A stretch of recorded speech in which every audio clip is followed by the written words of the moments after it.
Haleluya. Puji bagi nama Tuhan. Mari bersama kita bangkit berdiri. Kita pujikan dalam nyanyian rohani nomor 10. Yesus, kau sungguh baik.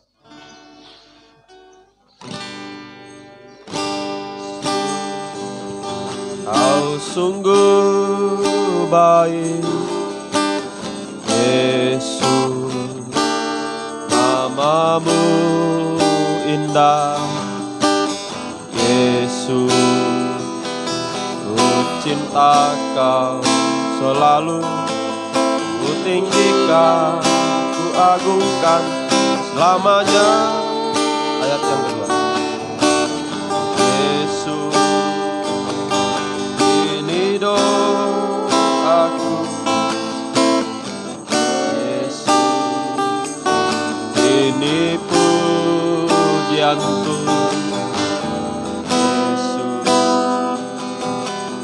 sujud di kakimu, doa pujian di hadapan tahtamu, ku mau memujimu, ku mau memujimu, ku selalu pujimu, ku mau menyembahmu, ku selalu sembahmu, kau yang layak terima semua pujian, kemuliaan hanya bagi Tuhan. Kita mengangkat tangan kanan, pujimu, ku selalu pujimu, ku mau menyembahmu, ku selalu sembahmu, kau yang layak terima semua pujian, kemuliaan hanya bagi Tuhan. Untuk kita kembali pujikan pujian ini dari atas. Nanti pada kornya saya mengundang Bapak Gembala untuk membuka ibadah kita dalam doa.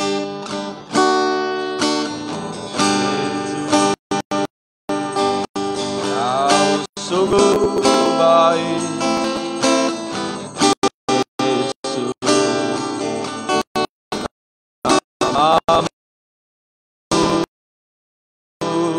indah, cinta kau selalu, ku tinggikan, ku agungkan selamanya. Yesus, ini doaku, Yesus, ini doaku, Yesus, ini pujianku, Yesus, sujud di kakimu, doa pujian di hadapan tahtamu, kau memujimu, ku mau memujimu, ku selalu menyembahmu, ku selalu, kita mengangkat tangan kanan kita, menyembahmu, kau yang layak terima semua pujian, kemuliaan hanya sekali lagi, ku mau memujimu, ku mau memujimu, ku selalu pujimu, ku mau menyembahmu, ku selalu sembahmu, kau yang layak terima semua pujian, kemuliaan hanya bagi kau yang layak terima, kau yang layak terima semua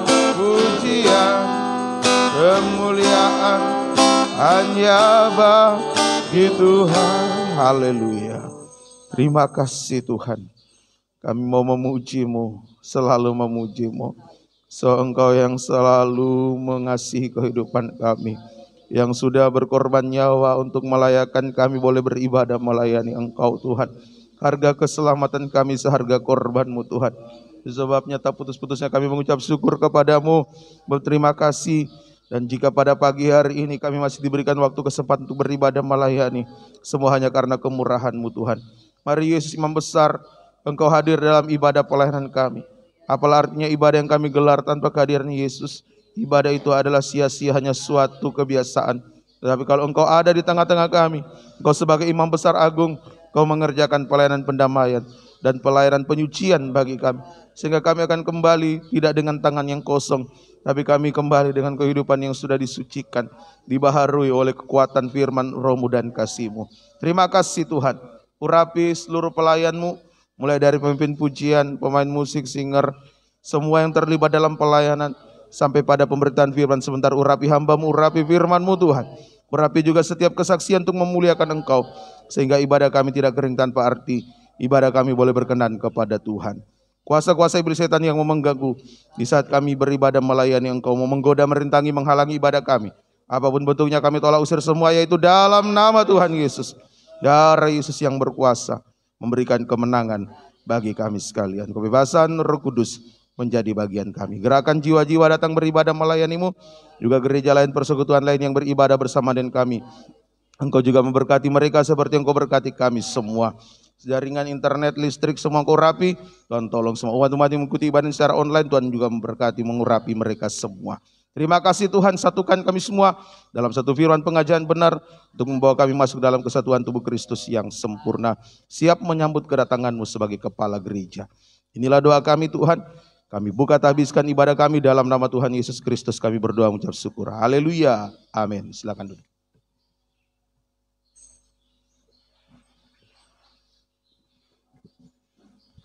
Puji bagi nama Tuhan, ucapkan terima kasih pada Bapak Gembala yang sudah membuka ibadah kita dalam doa. Bapak Ibu Saudara-saudara sekalian yang mengikuti ibadah ini bersama dengan kami di tempat ini, juga yang mengikuti lewat siaran online, saya mengucapkan selamat pagi. Salam sejahtera dalam kasih sayangnya Tuhan kita Yesus Kristus. Puji bagi nama Tuhan, kita akan memuji Tuhan dalam nyanyian rohani nomor 141. Jika ku pandang dunia, hatiku merasa goyah. Jika ku pandang manusia, hatiku merasa kecewa. Namun satu yang setia, Dia Yesus yang tak berubah, yang beriku damai sejahtera sekarang dan selamanya. Jika ku pandang dunia, jika ku pandang dunia, hatiku merasa goyah. Jika ku pandang manusia, hatiku merasa kecewa. Namun satu yang setia, Dia Yesus yang tak berubah, yang beriku damai sejahtera sekarang dan selamanya. Jika ku pandang dunia, mari bersama kita berdiri.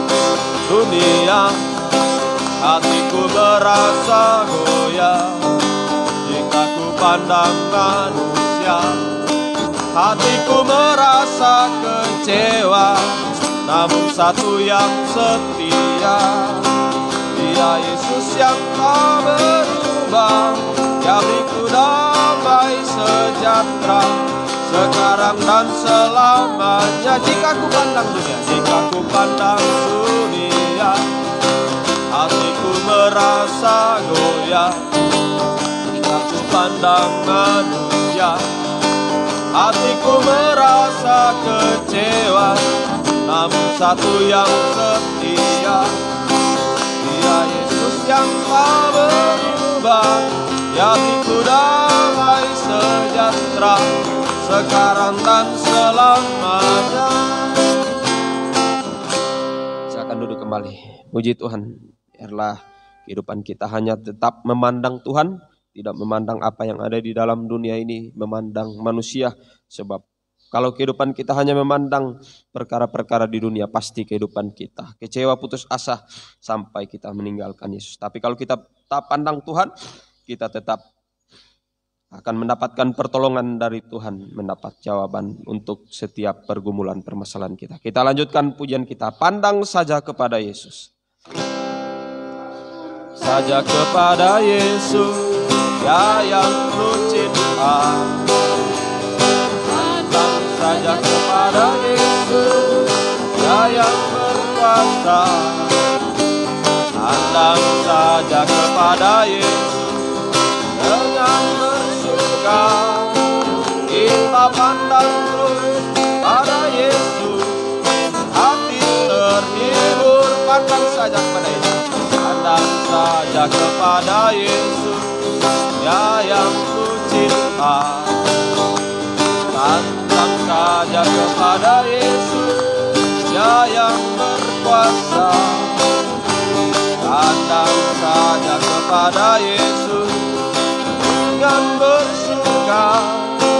Kita pandang terus pada Yesus, hati terhibur. Pandang terus padanya, pandang terus padanya. Jangan menoleh jalan terus, jangan pandang salah orang lain, pandang saja Yesus. Puji bagi nama Tuhan, kita kembali pujikan pujian ini dan saya membuka ruang kesaksian bagi kita semua yang mau menyaksikan kemurahan Tuhan. Pandang saja kepada Yesus, saja kepada Yesus, ya yang penuh cinta. Pandang saja kepada Yesus, ya yang berkuasa. Pandang saja kepada Yesus dengan bersuka. Kita pandang terus pada Yesus, hati terhibur. Pandang terus padanya, pandang terus padanya. Jangan menoleh jalan terus, jangan pandang salah orang lain, pandang saja Yesus. Pandang terus padanya, terus padanya.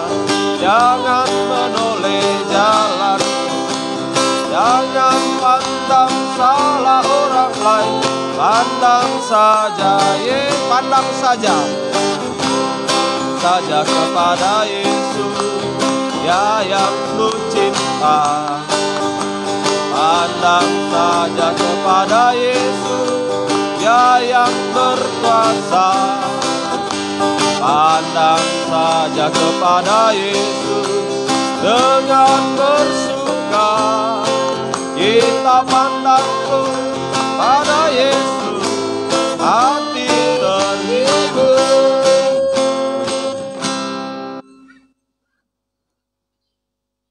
Puji Tuhan.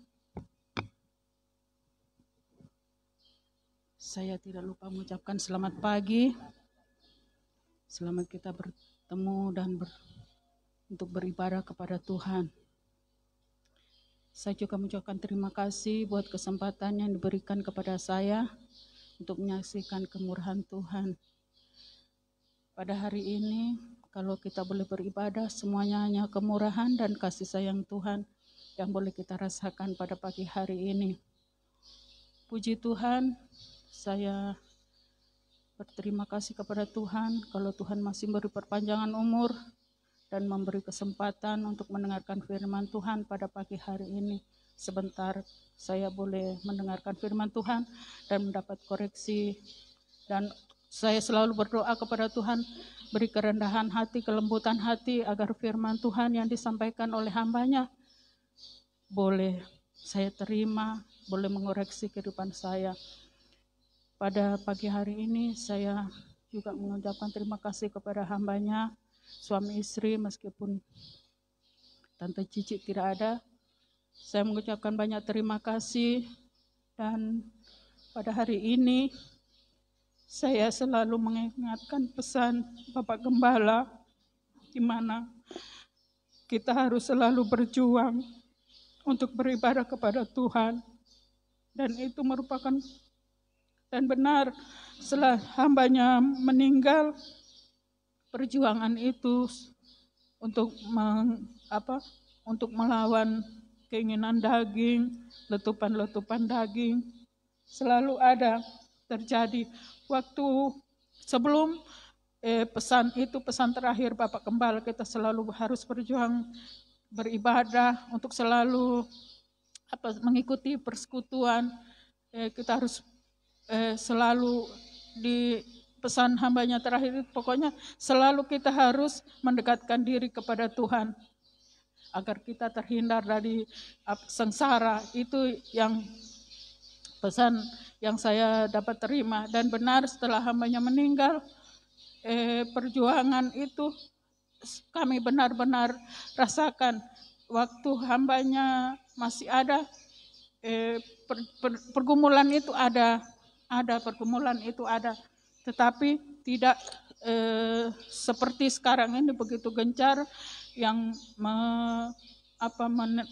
ibarat dunia bilang meneror kerohanian kami. Dan benar, saya juga selalu berdoa kepada Tuhan. Tuhan, kalau pagi biasa dulu sebelum hambanya meninggal, kalau doa pagi itu hanya kami suami istri, dan saya selalu berdoa, Tuhan kapan anak kami, maksudnya kami sekeluarga bisa duduk sama-sama menyembah kepada Tuhan. Karena untuk menggumuli buah nikah secara jujur begitu berat.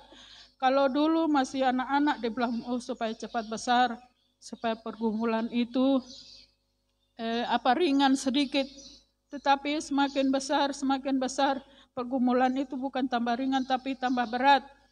Tetapi waktu hambanya sudah di penggembalaan sudah serahkan kepada Bapak Gembala di tempat ini, kami mengucap syukur kepada Tuhan, doa kami dijawab dan boleh mengikuti ibadah pagi. Dari situ anak-anak kami saya kasih bangun, tiap pagi kasih bangun, dan boleh puji Tuhan kalau doa saya dijawab meskipun berat. Biasa harus 2 kali dikasih bangun, mereka harus bangun. Sementara kami menyembah biasa harus berdiri lagi kasih bangun. Tetapi kesabaran sebagai seorang ibu agar anak-anak kami boleh terlepas dari penderitaan yang mengancam dunia akhir zaman ini. Saya berterima kasih kepada Bapak Gembala, dengan ibadah subuh ini kami boleh ditolong oleh Tuhan, dan kami juga minta izin untuk beribadah di sini kalau pagi, karena yang kecil sangat mulai cengeng. Macam kemarin kami ibadah hari Sabtu kemarin, loading, kami kelar ibadah nanti 6:30 karena waktu puji-pujian masih bagus. Habis itu mulai masuk firman Tuhan, doa firman, masuk doa firman, mulai loading, nanti hampir setengah jam kami mengalami itu. Jadi kami beribadah di sini bukan karena sesuatu apapun, karena yang kecil kasihan. Kalau saya rindu untuk bisa duduk tenang, bisa mencatat seperti dulu sebelum ada yang kecil. Bukan berarti yang kecil jadi berhala, tidak, itu merupakan berkat Tuhan. Tetapi bagaimana solusi saya untuk bisa beribadah dengan tenang, bisa mencatat, itu yang kami beribadah di pagi di sini. Karena yang kecil kalau sudah berani banting sana banting kemari, kalau sudah keinginannya tidak diikuti, kadang kita sementara dengar firman sudah ditarik-tarik, minta gula-gula, yang minta apa, akhirnya kami berdiri lagi. Jadi kami papanya mengambil keputusan, kalau pagi kita di sini karena macam ini, Dimas dengan Mita yang jaga Dipta, nanti mereka ke Tentena. Tapi kami mengikuti siaran tunda.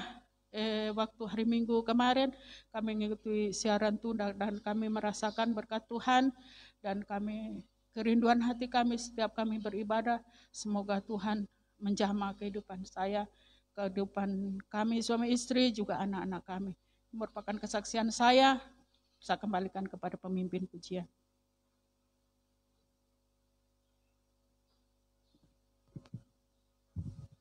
Puji Tuhan diucapkan terima kasih. Tuhan kiranya memberkati kesaksian dari Ibu Kekasih.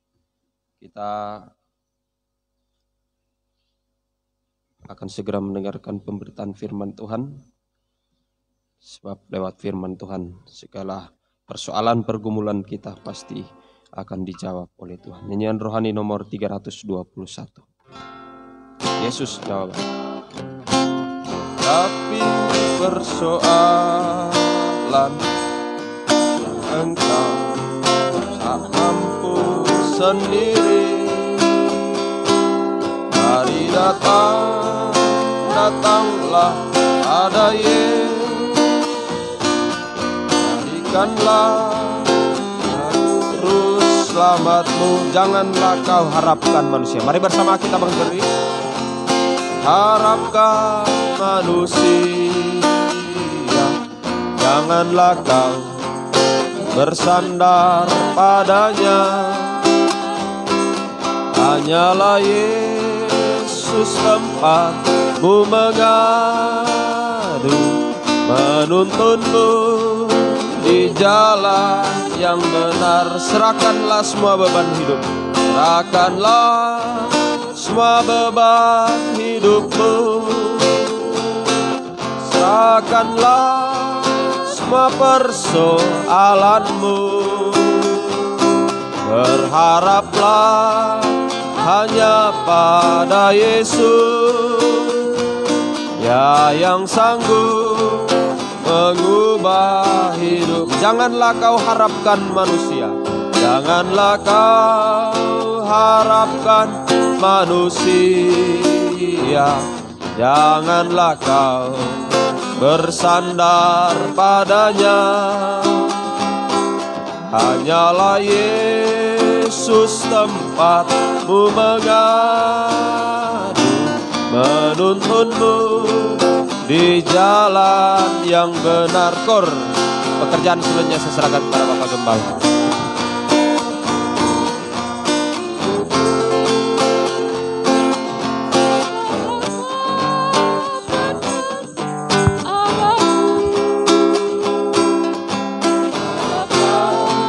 Hanya pada Yesus, Dia yang sanggup mengubah. Sekali lagi kor, kita mengangkat tangan kanan. Serahkanlah semua beban hidupmu, serahkanlah semua persoalanmu. Berharaplah hanya pada Yesus, Dia yang sanggup mengubah hidupmu. Haleluya. Terima kasih Tuhan. Hanya kepadamu Tuhan kami bersandar berharap. Sebab Engkau yang sanggup untuk menolong kehidupan kami dalam segala pergumulan permasalahan kami hadapi. Terutama sanggup mengubahkan kehidupan kami dari manusia daging menjadi manusia rohani sampai sempurna sama mulia seperti Engkau Tuhan. Semua Engkau bisa kerjakan lewat kekuatan firman Roh-Mu dan kasih-Mu. Saat ini Tuhan kami mau duduk di bawah kaki-Mu untuk mendengarkan firman-Mu. Biar Engkau nyatakan isi hati-Mu bagi kami, bukakanlah rahasia firman-Mu bagi kami semua. Dan urapi kami semua mulai dari hamba-Mu untuk mampu menyampaikan firman dengan baik, dengan benar, dengan murni sesuai kehendak dan kasih sayang Tuhan. Biar apa yang sudah dikerjakan itu yang diajarkan supaya tidak menjadi penipu di tengah-tengah sidang jemaat-Mu Tuhan. Oh mohon kemurahan-Mu, hamba tidak mampu tanpa kekuatan dari Tuhan. Hamba tidak mampu Tuhan, mohon urapan-Mu, kemampuan ajaib daripada Tuhan. Terima kasih Tuhan, terima kasih. Berikan kerendahan hati kepada kami semua, berikan hati yang lemah lembut untuk kami bisa menerima firman sekeras apapun demi keselamatan jiwa kami. Kuasa-kuasa iblis setan yang masih mengganggu di saat kami mendengarkan firman, baik dalam bentuk kekerasan hati, roh ngantuk, pikiran mengembara, roh jahat, roh najis, kelemahan tubuh, sakit penyakit, kami bersatu panggil nama-Mu penuh kuasa untuk kami tolak usir semua. Kami hancurkan pekerjaan iblis setan, yaitu dalam nama Tuhan Yesus. Darah Yesus yang berkuasa memberikan kemenangan bagi kami sekalian. Terima kasih Tuhan, dengan segala kerendahan hati dan kesederhanaan kami mau sambut terima kebesaran firman-Mu di dalam nama Tuhan Yesus Kristus. Kami berdoa dan mengucap syukur. Haleluya. Amin. Silakan.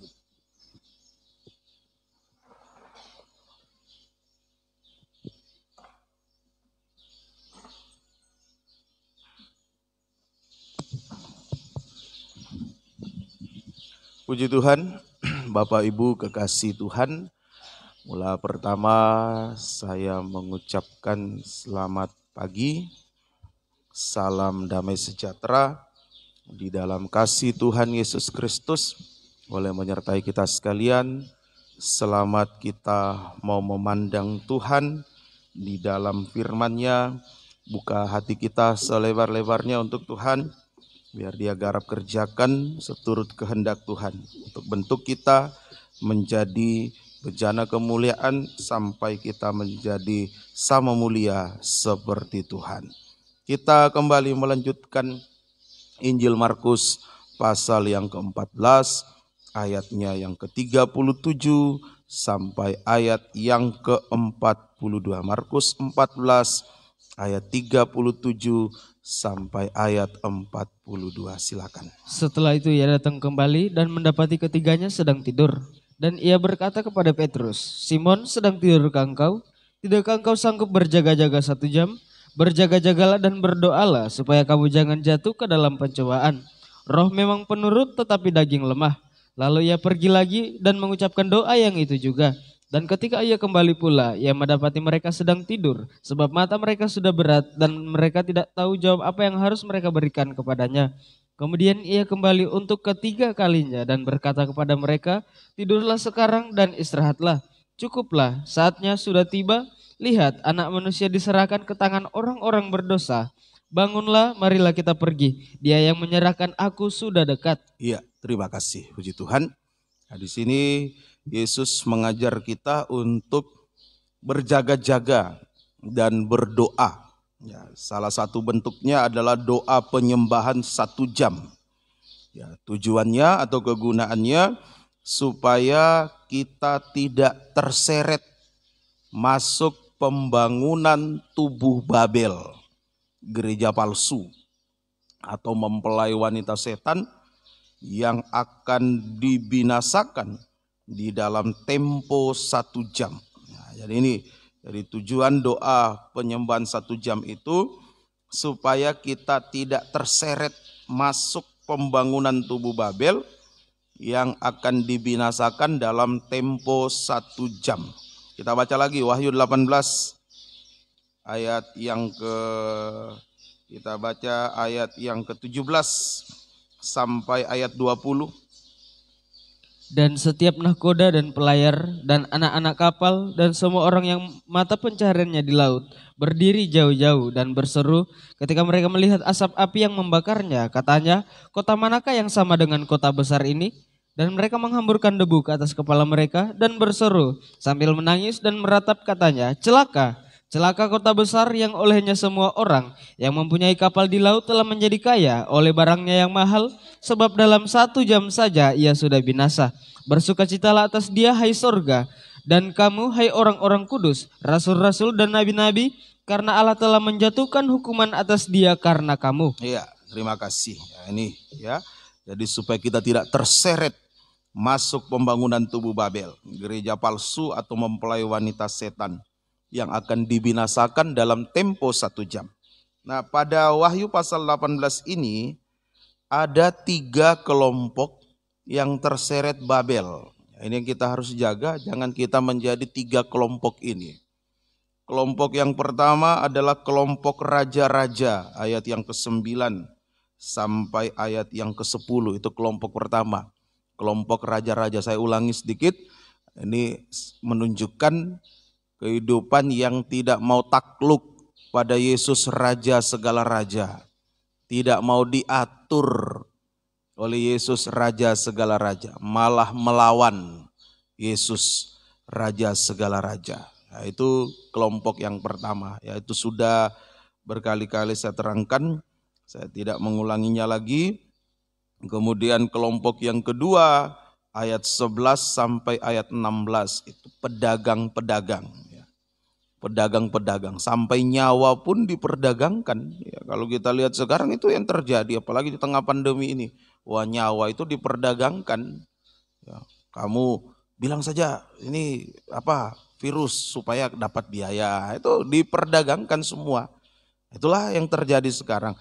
Secara rohani banyak juga orang yang memperdagangkan nyawa, artinya menukar keselamatan dengan perkara-perkara dunia atau keuntungan-keuntungan duniawi. Itu pedagang.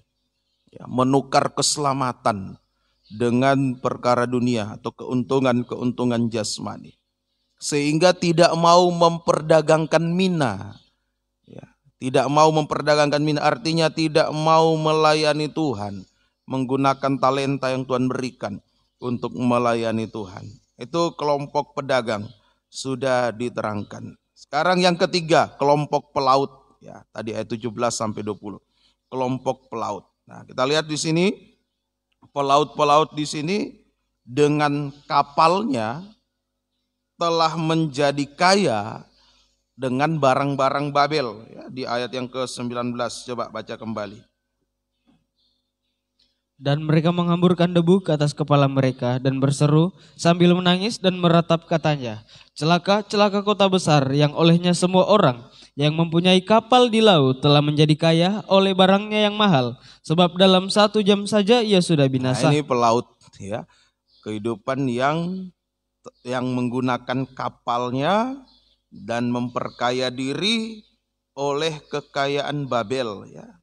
Dia punya kapal dan menjadi kaya oleh barang-barang Babel. Itu pelaut. Ya. Orang yang mempunyai kapal dan menjadi kaya oleh barang-barang Babel. Nah, seharusnya kalau kita baca di dalam Amsal pasal 31, fungsi kapal itu untuk mendatangkan makanan dari negeri jauh. Mari kita baca dulu. Amsal 31 ayat 14. Amsal 31 ayat 14. Ini seharusnya fungsi kapal. Mendatangkan makanan dari negeri jauh. Bukan untuk memperkaya diri. Kita baca. Ia serupa kapal-kapal saudagar. Dari jauh ia mendatangkan makanan. Ya, terima kasih. Negeri jauh itu menunjukkan surga. Negeri jauh sama dengan surga. Makanan itulah firman. Jadi makanan dari negeri jauh itu adalah firman yang dibuka rahasianya oleh Tuhan. Sama dengan firman pengajaran yang benar. Yang dibuka rahasianya oleh Tuhan. Dari surga ya, bukan dari manusia. Kalau firman itu diterangkan menggunakan logika manusia, atau ilustrasi-ilustrasi dan lain sebagainya dari dunia itu berarti bukan dari negeri jauh, bukan dari surga.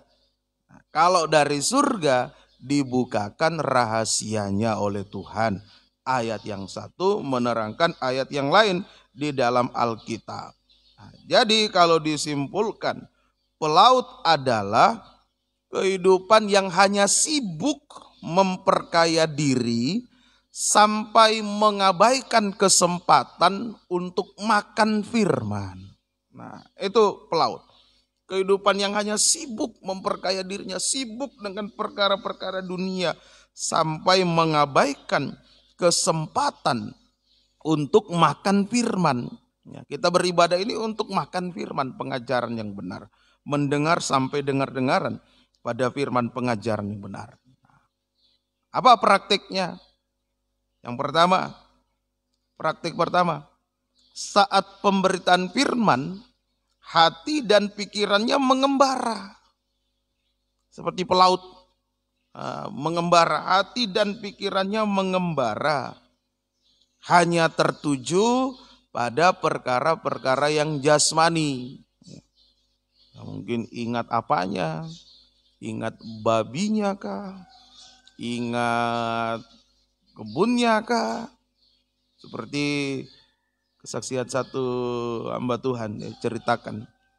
Salah satu anggota jemaatnya sudah nenek-nenek datang ke gereja, pas firman keluar pulang karena ingat kompor belum dimatikan.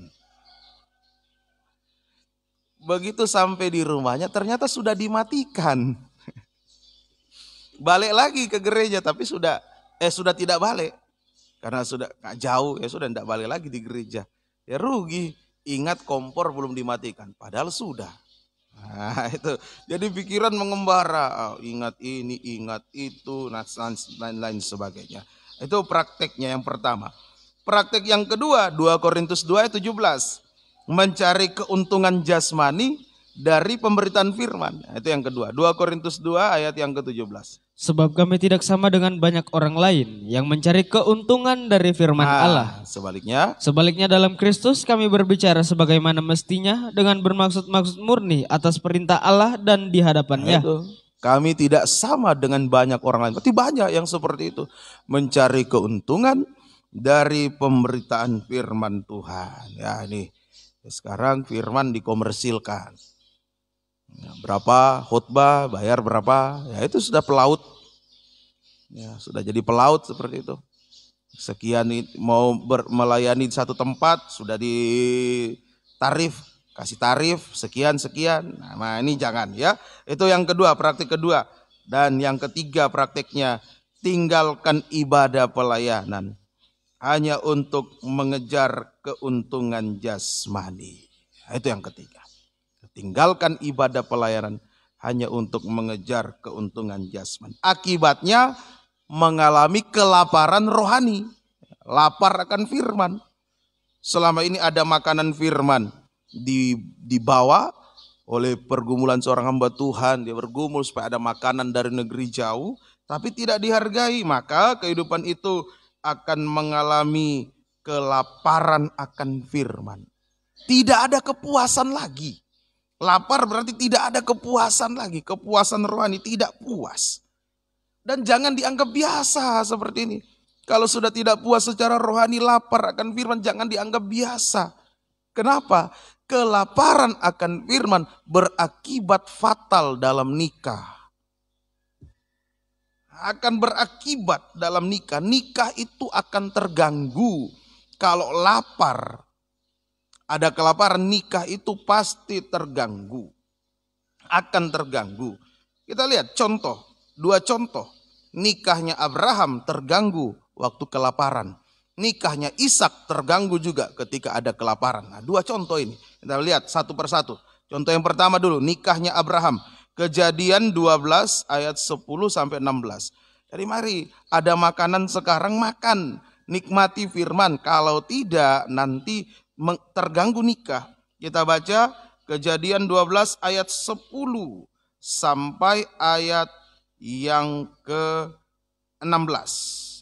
Ketika kelaparan timbul di negeri itu. Ketika kelaparan timbul di negeri, Pergilah Abraham ke Mesir untuk tinggal di situ sebagai orang asing. Sebab hebat kelaparan di negeri itu. Ini hebat kelaparan. Ini nubuatan bagi kita sekarang. Terus pada waktu ia akan masuk ke Mesir, berkatalah ia kepada Sarai istrinya, memang aku tahu bahwa engkau adalah seorang perempuan yang cantik parasnya.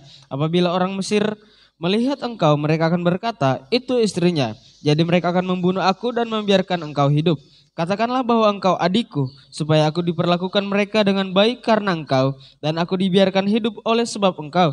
Sesudah Abraham masuk ke Mesir, orang Mesir itu melihat bahwa perempuan itu sangat cantik. Dan ketika punggawa-punggawa Firaun melihat Sarai, mereka memuji-mujinya di hadapan Firaun, sehingga perempuan itu dibawa ke istananya. Firaun menyambut Abraham dengan baik-baik karena ia mengingini perempuan itu, dan Abraham mendapat kambing domba, lembu sapi, keledai jantan, budak laki-laki dan perempuan, keledai betina dan unta. Nah ini terganggu nikahnya Abraham. Nah, kelaparan rohani mengakibatkan hubungan nikah itu terganggu. Hubungan nikah terganggu. Nah, ini hati-hati. Hubungan nikah itu ada dua. Yang pertama, hubungan hak dan kewajiban. Itu hubungan nikah. Yang pertama adalah hubungan hak dan kewajiban. Kita baca lagi ayatnya. Ini kalau kelapar kan terganggu ini. Lapar Firaun pasti terganggu hubungan hak dan kewajiban ini. Kita baca lagi. 1 Korintus 7 ayat 3 sampai 4. 1 Korintus 7 ayat 3 sampai ayat 4. Ini Tuhan sudah atur hubungan hak dan kewajiban ini, Tuhan sudah atur dengan baik. Kita baca. Hendaklah suami memenuhi kewajibannya terhadap istrinya. Ya. Demikian pula istrinya terhadap suaminya. Itu kewajiban dulu dipenuhi, baru dapat hak. Istri tidak berkuasa atas tubuhnya sendiri, tetapi suaminya. Hak suami. Demikian pula suami tidak berkuasa atas tubuhnya sendiri, tetapi istrinya. Hak istri. Nah, itu hubungan hak dan kewajiban. Tuhan sudah mengatur hubungan hak dan kewajiban di dalam nikah. Ayat 3 itu kewajiban, itu yang ditempatkan lebih dulu. Jadi lakukan dulu kewajiban utama kita dalam nikah, baru memperoleh hak. Jangan dibalik. Kadangkala kita nuntut hak, tapi tidak mau melakukan kewajiban. Lakukan dulu, sekali lagi, lakukan dulu kewajiban kita dalam nikah, baru kita akan memperoleh hak kita yang tidak bisa diganggu gugat. Nah, kalau lapar akan firman, nah ini yang tidak bisa, ini yang terganggu, rusak ini. Nah, kewajiban utama suami, istri, dan anak-anak termasuk orang tua, apa itu? Ya, kewajiban utama, kewajiban mutlak suami. Apa kewajiban mutlak suami?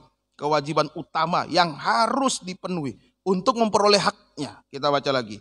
Efesus 5, 25 dan 29. Kemudian Kolose 3 ayat 19. Efesus 5 ayat 25 dan 29. Ini yang kita harus penuhi untuk mendapatkan hak kita. Mari kita baca Efesus 5, 25 dan 29. Hai suami, kasihilah istrimu sebagaimana Kristus telah mengasihi jemaat dan telah menyerahkan diri baginya. Ayat 29. Sebab tidak pernah orang membenci tubuhnya sendiri, tetapi mengasuhnya dan merawatinya, sama seperti Kristus terhadap jemaat. Kolose 3, 19. Kolose 3 ayat 19. Hai suami-suami, kasihilah istrimu dan janganlah berlaku kasar terhadap dia. Nah, ini kewajiban utama suami, yaitu mengasihi istri seperti diri sendiri dan tidak berlaku kasar terhadap istri. Ya, itu kadangkala kita kasar lewat perkataan. Ya, namanya laki-laki pada umumnya suami itu egois. Kasar dengan perkataan. Mungkin sudah kasar juga dengan perbuatan. Berarti belum melakukan kewajiban. Kewajiban mutlak suami itu mengasihi istri seperti diri sendiri dan tidak berlaku kasar terhadap istri. Istri itu bejana. Kalau dikasari retak, dengan kata-kata retak, dipukul, pecah. Bisa dikumpul lagi, dibentuk lagi, tapi pasti ada salah satu bagian yang cuil, yang hilang. Sudah tidak seperti pertama waktu menikah, pertama waktu berhubungan. Nah, itu hilang semua. Ada satu yang hilang. Nah, sahabat, mari kewajiban mutlak ini kita harus jaga. Nah, kalau suami sudah melakukan kewajibannya, tadi dalam 1 Korintus 7 ayat 4, istri menjadi hak suami yang tidak bisa diganggu gugat oleh siapapun. Haknya suami, hak sepenuh dari suami. Tidak bisa diganggu gugat oleh siapapun. Nah, ini sudah diatur oleh Tuhan. Ya, jangan kita rombak. Lakukan dulu kewajiban, baru ada hak. Dapat haknya. Itu. Kemudian kewajiban mutlak istri. Apa? Kewajiban utama istri. Efesus 5, 22, Kolose 3, 18. Efesus 5, 22, Kolose 3 ayat 18. Hai istri, tunduklah kepada suamimu seperti kepada Tuhan. Ya, tunduk kepada suami seperti kepada Tuhan. Kolose 3, 18. Hai istri-istri, tunduklah kepada suamimu sebagaimana seharusnya di dalam Tuhan. Nah, ini kewajiban utama. Tunduk kepada suami dalam segala hal seperti kepada Tuhan. Ya, selalu saya tekankan ini seperti kepada Tuhan. Artinya Tuhan tidak pernah mengajak umatnya berbuat dosa. Nah, jadi kalau ada suami mau ajak istri berbuat dosa, diam dan doa. Diam dan berdoa. Ya, jangan diikut. Diam dan doa, serahkan kepada Tuhan. Ya, itu. Nah, maka suami akan menjadi hak sepenuh dari istri yang tidak bisa diganggu gugat oleh siapapun. Tidak bisa. Oh, ini hak sepenuh. Suami itu hak sepenuh dari istri. Nah, kenapa? Permisi, mohon maaf. Istri menjadi haknya orang lain. Suami menjadi haknya orang, artinya kepincut dengan orang lain. Ya, karena kewajiban utama dalam nikah tidak dilakukan. Akhirnya istri lirik yang lain, suami lirik yang lain. Belum selingkuh, belum, tapi di hati sudah membanding-bandingkan suaminya dengan suami orang. Membanding-bandingkan istrinya dengan istri orang. Nah, itu sudah haknya sudah mulai terganggu. Hak dan kewajiban dalam hubungan, hak dan kewajiban dalam nikah sudah mulai terganggu. Kalau ditelusuri kenapa demikian? Lapar, tidak makan firman. Nah, ini yang kita harus jaga. Ya, kemudian Kewajiban mutlak anak, kewajiban utama dari anak. Efesus 6 ayat 1 sampai 3. Efesus 6 ayat 1 sampai 3, Kolose 3:20. Hai anak-anak, taatilah orang tuamu di dalam Tuhan, karena haruslah demikian. Hormatilah ayah dan ibumu. Ini adalah suatu perintah yang penting, seperti yang nyata dari janji ini, supaya kamu berbahagia dan panjang umurmu di bumi. Kolose 3:20. Hai anak-anak, taatilah orang tuamu dalam segala hal, karena itulah yang indah di dalam Tuhan. Nah, ini kewajiban mutlak anak-anak. Bukan cuma nanti kalau sudah besar saya kerja, saya balas orang tua punya jasa sama orang tua punya kebaikan sama saya, sudah membesarkan saya dan lain sebagainya. Bukan seperti itu. Nah, kewajiban mutlak dari anak adalah hormat dan taat kepada orang tua dalam segala hal. Kalau soal sekolah saya bisa taat, soal pekerjaan taat, kalau soal jodoh nimbole atur pak kita. Itu kita pihak. Bukan, dalam segala hal. Karena itu yang menjamin keindahan dalam hidup kita sebagai anak. Saya juga anak. Sekalipun orang tua saya tinggal sendiri, tinggal satu. Yang satu sudah dipanggil. Mari kita berupaya taat pada orang tua, hormat dan taat. Maka orang tua menjadi hak sepenuh dari anak yang tidak bisa diganggu-gugat oleh siapapun. Dia tidak perlu ragu lagi, kasih sayangnya orang tua sudah akan hilang dari dia. Tidak, orang tua itu hak sepenuh dari anak yang tidak bisa diganggu-gugat. Kasih sayang dari orang tua tetap untuk anak, bukan kepada orang lain. Nah, ini hubungan hak dan kewajiban, ya. Semoga kita mengerti. Kemudian kewajiban mutlak dari orang tua. Apa? Kewajiban utama orang tua, cari nafkah, membesarkan anak, menyekolahkan anak sampai setinggi-tingginya. Bukan itu. Kita baca Efesus 6 ayat 4. Ini kewajiban utama orang tua. Efesus 6 ayat 4, Kolose 3:21. Dan kamu bapak-bapak, janganlah bangkit amarah di dalam hati anak-anakmu. Janganlah bangkitkan. Amarah di dalam hati anak-anakmu, tetapi didiklah mereka di dalam ajaran dan nasihat Tuhan. Ya, kalau dalam Kolose jangan buat tawar hati, ayat 21. Hai bapak-bapak, janganlah sakiti hati anakmu supaya jangan tawar hatinya. Nah, ini kewajiban mutlak orang tua, mendidik anak di dalam ajaran dan nasihat Tuhan. Itu kewajibannya, mendidik anak. Ini yang pertama. Yang pertama, mendidik anak di dalam ajaran dan nasihat Tuhan. Jadi orang tua yang lebih dulu harus paham pengajaran benar supaya bisa didik anaknya sesuai ajaran dan nasihat Tuhan. Nah, kalau orang tua tidak mengerti pengajaran, mau didik apa kepada anak? Ini kewajiban mutlak dari orang tua. Dan jangan bangkitkan amarah di dalam hati anak. Kalau begitu tidak boleh tegur, tidak boleh pukul. Ya boleh. Kalau sudah keterlaluan harus. Tetapi jangan buat dia tawar hati. Jangan sampai dia tawar hati. Tawar hati, membuat anak tawar hati itu lewat praktik ikuti kehendaknya yang tidak sesuai firman. Atau paksakan kehendak orang tua kepada anak yang tidak sesuai firman. Anak saya yang sulung Noela itu sudah mulai sulit diatur. Nah, tapi saya tidak mau dia jadi anak yang kurang ajar.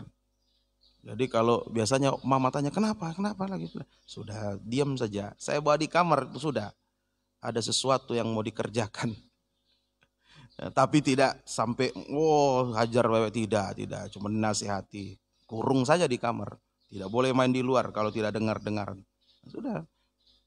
Waktu hari Rabu bundanya kurung dalam kamar karena tidak dengar-dengaran. Dikasih tahu malah merontak. Ya, langsung dikurung dalam kamar. Ya, tidak boleh keluar. Makan kasih habis makanan. Ya, sambil dinasihati. Akhirnya begitu dia sudah mengerti, dia keluar. Begitu keluar dia langsung lari, angkat tangan. Bebas dari hukuman. Langsung begitu. Dia lari terus angkat tangan. Bebas dari hukuman. Kan main. Nah itu mari. Tapi jangan juga sampai sudah terlalu kasar. Jangan ya. Sesuai. Makanya patokannya firman, ajaran dan nasihat Tuhan. Kalau ada firman pengajaran ada firman ya pasti bisa mendidik anak sesuai firman. Kalau tidak ada firman pengajaran, pokoknya anak nakal langsung hantam sana, hantam sini, ikat sana, ikat sini, maki sana, maki sini. Nah, itu karena tidak ada pengajaran. Ya, seperti pernah tetangga kami di Tentena di depan, mamanya maki-maki, waduh saya bilang, wah sudah keterlaluan, sudah maki-makian tidak pantas. Nah, jangan ya, semoga kita bisa. Apalagi kalau anak setan ya, kalau anak setan papanya berarti setan dong. Ya itu, memang anak B1, berarti papanya dan mamanya B1. Ya jangan. Nah, hasilnya nikah menjadi satu kesatuan yang tidak bisa diganggu gugat dan dipisahkan oleh siapapun. Sudah menjadi satu kesatuan. Suami hak istri, istri hak suami, anak hak orang tua hak anak. Tidak bisa dipisahkan oleh siapapun. Makanya kewajibannya dulu. Lakukan dulu kewajibannya. Bagaimana bisa melakukan kewajiban? Isi dulu perut hati kita dengan firman. Makan firman dulu, baru mampu melakukan kewajiban. Amin. Baru dapat hak. Nikah itu jadi satu kesatuan. Tidak bisa diganggu gugat. Puji Tuhan. Semoga kita mengerti. Kemudian nikah itu adalah hubungan kepercayaan Tuhan yang kedua. Nah, ada dua hubungan dalam nikah. Nikah itu hubungan hak dan kewajiban. Yang kedua nikah itu hubungan kepercayaan Tuhan. Matius 19 ayat 12. Hubungan kepercayaan Tuhan. Matius 19 ayat yang ke-12. Silakan. Ada orang yang tidak dapat kawin karena ia memang lahir demikian dari rahim ibunya. Dan ada orang yang dijadikan demikian oleh orang lain. Dan ada orang yang membuat dirinya. Ya terus nanti mundur ayat 11. Demikian karena kemauannya sendiri oleh karena kerajaan surga. Siapa yang dapat mengerti hendaklah ia mengerti. Ayat 11. Akan tetapi ia berkata kepada mereka, tidak semua orang dapat mengerti perkataan itu. Perkataan soal nikah, tidak semua orang mengerti soal nikah. Hanya mereka yang dikaruniai saja. Yang dipercaya. Jadi nikah itu adalah hubungan kepercayaan Tuhan. Bukan seenaknya.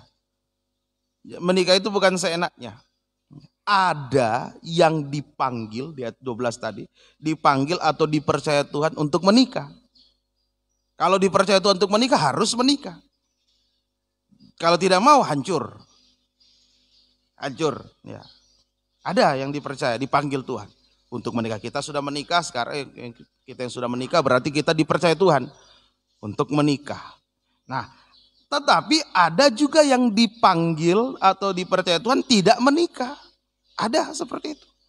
Contoh Paulus. Jangan paksa menikah.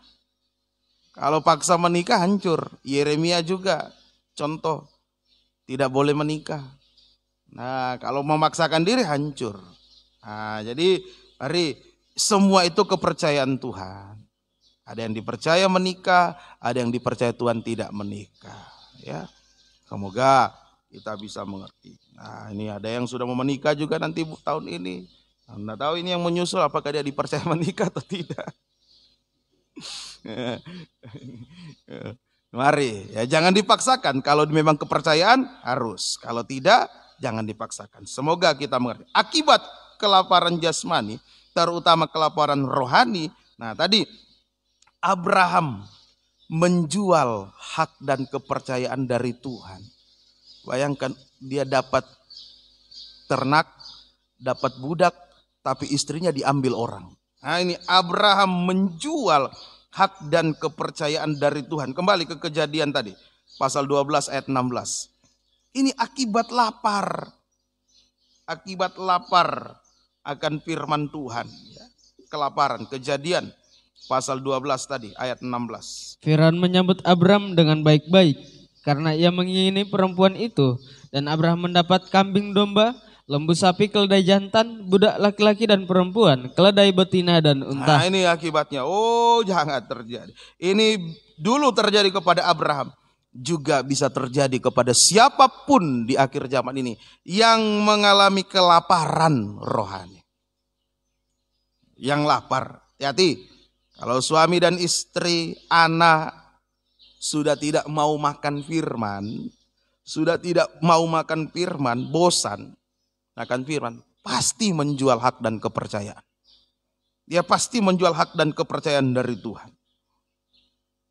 Suami sudah tidak lagi melakukan kewajiban utamanya dan istri anak tidak lagi melakukan kewajiban utamanya karena mengejar perkara-perkara duniawi. Nah, itu sudah lapar. Sudah lapar. Suami karena terlalu sibuk dengan perkara dunia sudah kasar kepada istri, tidak mengasihi istri lagi. Istri sudah kehilangan haknya, tidak lagi mendapat hak. Karena suami sudah saking sibuknya. Ya, minggu lalu kesaksian seorang bapak ya. Sampai pulang harus pukul istri dan sebagainya. Itu dulu. Nah, sekarang lain dulu, lain sekarang. Ya, itu dulu. Upowi. Nah, sekarang neemo. Sudah berhenti, stop. Tidak lagi seperti itu. Nah, ini. Jadi suami sudah kasar karena sibuk dengan perkara dunia. Istri juga demikian. Karena sibuk dengan perkara-perkara jasmani, perkara dunia, sudah tidak tunduk lagi kepada suami. Suami kehilangan hak. Nah, kadang istri memang tidak kerja di luar, tapi sebagai ibu rumah tangga, saking sibuknya mengurus rumah tangga, suami sudah tidak diurus. Nah, ini yang salah. Sudah sibuk masak, oke silakan. Wah, memang lakukan seperti itu semua, kerja, suami sudah tidak dipeduli lagi. Ini jangan. Ini kita harus perhatikan. Semoga kita mengerti. Yang ketiga, anak sibuk dengan perkara jasmani. Anak juga saking sibuknya sudah tidak hormat, tidak taat kepada orang tua. Orang tua kehilangan haknya. Apalagi kalau sudah sibuk dengan pacar. Wah, sudah orang tua kehilangan hak. Orang tua mau suruh sudah tidak bisa lagi. Orang tua minta tolong tidak dipedulikan lagi. Karena sudah sibuk dengan yang jasmani. Banyak anak yang menelantarkan orang tuanya yang sudah lansia. Dengan alasan kerja, sekolah. Nah, itu sudah lapar, gejala lapar. Orang tua sibuk dengan perkara jasmani. Sudah tidak lagi mendidik anak dalam ajaran dan nasihat Tuhan, malah kejam terhadap anak. Anak kehilangan hak. Ya, kadang banyak hamba Tuhan, ya, ini yang banyak terjadi. Hamba Tuhan saking sibuknya dengan pelayanan sudah lupa pada istri dan anak. Ini tidak boleh. Jangan. Ya, saya berupaya waktu untuk anak harus ada, tetap ada untuk mendidik mereka, cerita, firman, doa untuk mereka harus ada. Ya ini, maka hancurlah nikah itu. Kalau hak dan kewajibannya sudah rusak, tidak ada, hancurlah nikah. Oh Tuhan tolong. Ya, jadi kalau karena pekerjaan, karena studi, karena perkara-perkara jasmani, rumah tangga kita diambang kehancuran. Solusinya bagaimana? Ayo segera sadar, kembali kepada Tuhan, makan firman, dan atur kembali rumah tangga kita. Kembali kepada Tuhan, makan firman, kembali kepada Tuhan sama dengan makan firman. Makan firman. Baru kita atur kembali rumah tangga kita. Bukan kita sudah putus pengharapan, sudah hancur, ya hancurlah. Ya, ketimbang ya, sudah terlanjur rusak, ya hancur sekalian. Tidak. Ya, ketika kita dengar firman, kita terkoreksi, ayo kembali atur rumah tangga kita. Yuk makan firman, kembali atur rumah tangga kita. Syukur dan puji kepada Tuhan, di dalam diri Abraham ada rencana Tuhan. Ya, makanya Tuhan senantiasa menjaga nikahnya Abraham. Ada rencana Tuhan di dalam diri Abraham. Makanya Tuhan jaga nikahnya. Mari, sebab itu kita sekarang mari kita bawalah hidup kita. Bawa diri kita masuk di dalam rencana Tuhan. Bawa hidup kita masuk dalam rencana Tuhan. Kita baca lagi. Efesus pasal 1. Ini prakteknya. Bawa hidup masuk dalam rencana Tuhan supaya nikah kita terjaga. Efesus 1 ayat yang ke 8-10. Yang dilimpahkannya kepada kita dalam segala hikmat dan pengertian. Sebab ia telah menyatakan rahasia kehendaknya kepada kita sesuai dengan rencana kerelaannya, yaitu rencana kerelaan yang dari semula telah dalam Kristus sebagai persiapan kegenapan waktu untuk mempersatukan di dalam Kristus sebagai kepala segala sesuatu, baik yang di surga maupun yang di bumi. Nah, ini cara membawa nikah masuk ke dalam rencana Allah adalah membawa diri kita, bawa nikah kita masuk dalam rencana Allah, yaitu tergembala. Bawa diri tergembala di dalam binaan firman yang dibukakan rahasianya, firman pengajaran yang benar. Nah, kita bawa di situ. Bawa hidup kita, bawa nikah kita, gumuli untuk bisa tergembala di dalam binaan firman yang dibuka rahasianya oleh Tuhan, firman pengajaran yang benar. Nah, maka dalam diri kita ada rencana Tuhan yang pasti akan berhasil digenapi. Pasti akan berhasil digenapi. Apa rencana Tuhan dalam diri kita, dalam nikah kita? Nikah jasmani kita mau dibawa masuk, coba tampilkan gambar mempelai. Mau dibawa masuk pada nikah yang rohani. Ada itu ya, kalau tidak ada ya sudahlah. Bawa nikah kita, itu rencana Tuhan, mau membawa nikah jasmani kita.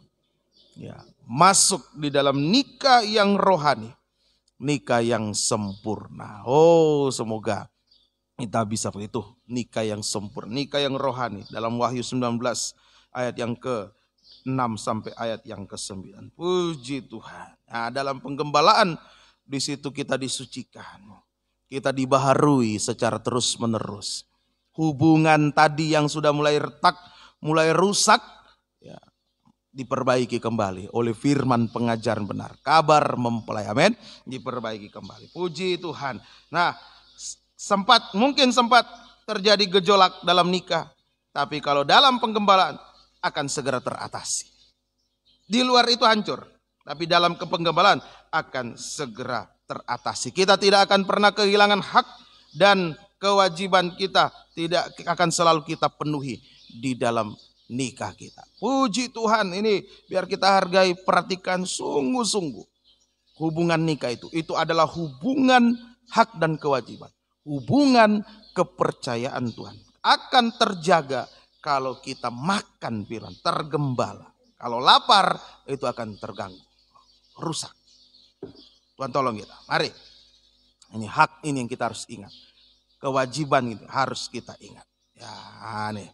Mari, sebab itu kita juga harus ingat ada haknya Tuhan yang tidak boleh diganggu gugat. Nah, ini juga kita harus perhatikan. Haknya Tuhan yang tidak boleh diganggu gugat supaya hubungan hak dan kewajiban dalam nikah, hubungan kepercayaan Tuhan dalam nikah itu terjaga. Nah, harus ingat juga haknya Tuhan yang kita tidak boleh ganggu gugat. Mulai dari yang paling kecil, perpuluhan persembahan khusus. Itu haknya Tuhan. 1/10 dan persembahan khusus korban tatangan. Nah, itu haknya Tuhan. Nah, itu menentukan ada makanan. Supaya kita tidak lapar. Dalam Maleakhi 3 ayat 10 ya. Bawalah persembahan persepuluhanmu. Dan persembahan khusus dalam rumah Tuhan. Supaya tersedia makanan di rumah Tuhan. Ada makanan di situ. Coba Maleakhi 3 ayat 10. Maleakhi 3 ayat 10. Maleakhi 3 ayat 10.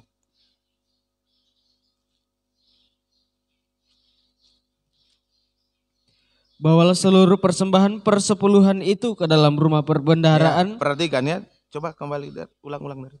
Bawalah seluruh. Jangan ditahan. Ya, kadang-kala kita tahan. Separuh ditahan. Oh, karena ada kebutuhan mendesak, pinjam dulu, tahan, nanti ganti. Akhirnya lupa. Nah, dibilang seluruh ke dalam rumah perbendaharaan supaya ada persediaan makanan di rumahku. Ada, terima kasih sampai situ aja. Ada makanan, itu penentu.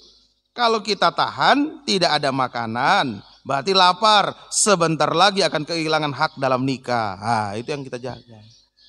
Makanya kok tiba-tiba suami kok kasar, tiba-tiba kok istri berulah. Nah, kenapa anak tiba-tiba begini, orang tua kok begini. Nah, kalau ditelusuri, oh haknya Tuhan lupa dikembalikan. Makanya hak dalam nikah mulai tergerus. Hati-hati, hati-hati. Ya, juga perhatikan, jangan karena krisis, kelaparan secara jasmani, haknya Tuhan kita lalaikan. Nah, itu juga kita harus perhatikan ya. Semoga kita mengerti. Ini haknya Tuhan yang tidak boleh diganggu gugat. Perpuluhan persembahan khusus itu menentukan ada makanan dalam rumah Tuhan atau tidak. Kalau itu kita kembalikan, ada makanan. Kita puas, tidak lapar, terjagalah nikah kita. Nah, yang kedua, haknya Tuhan yang tidak boleh diganggu gugat, doa penyembahan, itu haknya Tuhan. Penyembahan, doa penyembahan, dupa.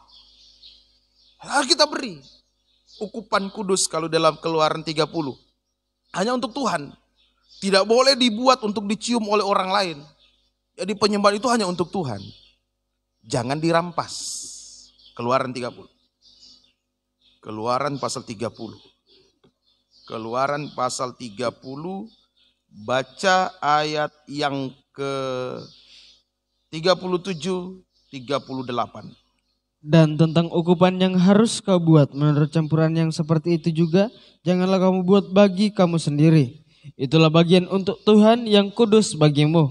Orang yang akan membuat minyak yang semacam itu dengan maksud untuk menghirup baunya, haruslah dilenyapkan dari antara bangsanya. Itu, penyembahan itu hanya untuk Tuhan. Hanya untuk Tuhan. Kalau penyembahan kita lalaikan, ya itu membuat hubungan dalam nikah terganggu. Hak dalam rumah tangga dalam nikah itu sebentar lagi akan hilang. Kalau penyembahan selalu dilalaikan. Kenapa suami sudah kasar? Ya, penyembahannya bagaimana? Istri bagaimana menyembah?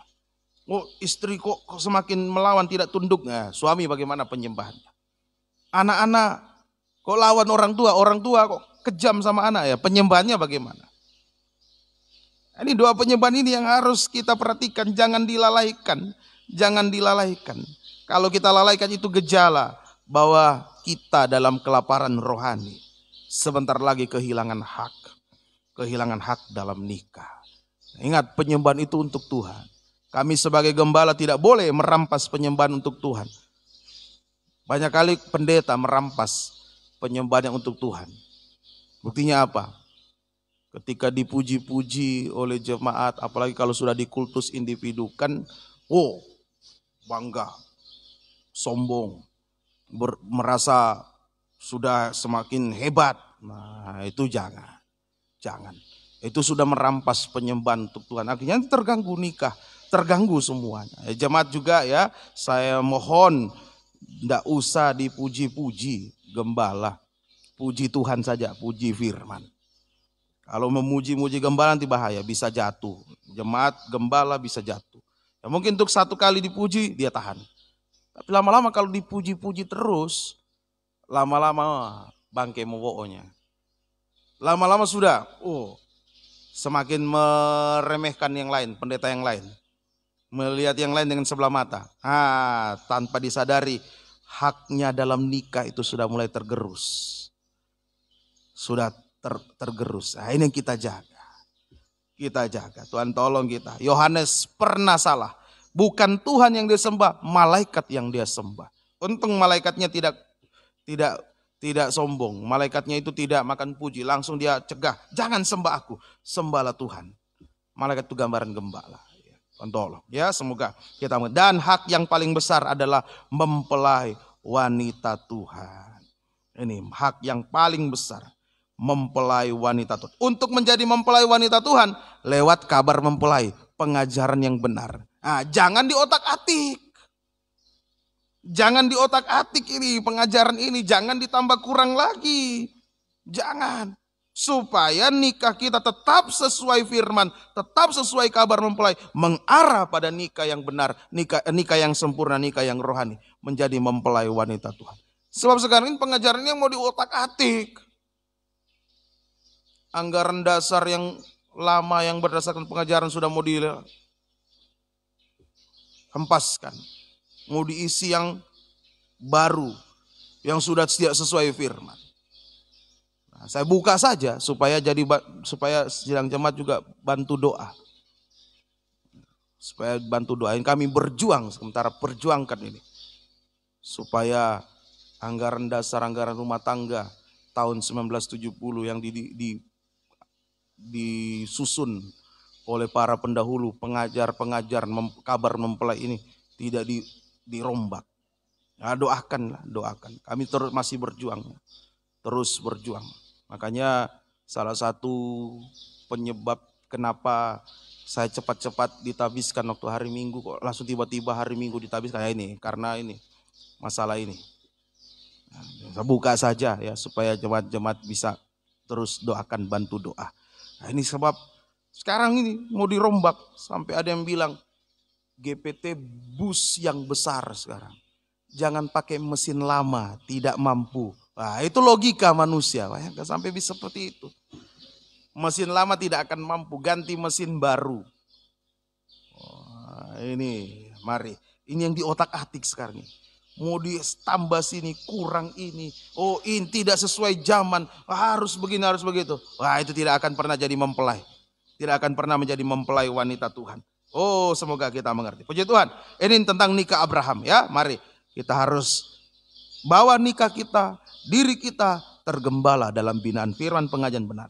Dan jangan lupakan haknya Tuhan. Itu harus selalu kita penuhi, berikan kepada Tuhan. Itu haknya Tuhan, kewajiban dari kita untuk memenuhinya. Jangan kita rampas supaya nikah kita aman, terjaga, mencapai nikah yang rohani sempurna, jadi mempelai. Sekarang kita belajar nikahnya Ishak. Ya, nikahnya Abraham sudah, sekarang nikahnya Ishak. Kejadian 26 ayat 1 dan 7. Ini juga terganggu. Nikahnya Ishak juga terganggu. Kejadian 26 ayat 1 dan ayat 7. Maka timbullah kelaparan di negeri itu. Ini bukan kelaparan yang pertama yang telah terjadi dalam zaman Abraham. Sebab itu Ishak pergi ke Gerar kepada Abimelek, raja orang Filistin. 7. Ketika orang-orang di tempat itu bertanya tentang istrinya, berkatalah ia, dia saudaraku. Nah, sama dengan papanya. Oh, kasang kompu kusei. Dia saudaraku, tuaiku. Nah, terus. Sebab ia takut mengatakan, ia istriku, karena pikirnya, jangan-jangan aku dibunuh oleh karena penduduk tempat ini karena Ribka, sebab elok parasnya. Iya, ini kelaparan rohani. Dari sini kita belajar dari nikahnya Ishak, kelaparan rohani mengakibatkan tidak terang-terangan dalam nikah. Tidak terang-terangan. Ada yang disembunyi-sembunyi. Ada yang gelap yang disembunyikan. Nah, Ishak mengaku bahwa Ribka itu saudaranya. Betul memang, tepat. Sepupunya itu. Anaknya itu sepupunya. Saudaranya. Betul. Tetapi lebih tepat Ribka itu adalah istrinya. Bukan hanya saudara, itu istrinya. Nah, inilah sikap tidak terang-terangan. Ayo, jadi kalau dalam nikah sudah mulai ada yang ditutup-tutup, disembunyi-sembunyi, periksa. Sudah lapar itu. Terutama soal keuangan. Sudah mulai sembunyi-sembunyi, nah itu lapar itu. Suami sembunyi uangnya sendiri, istri sembunyi uangnya.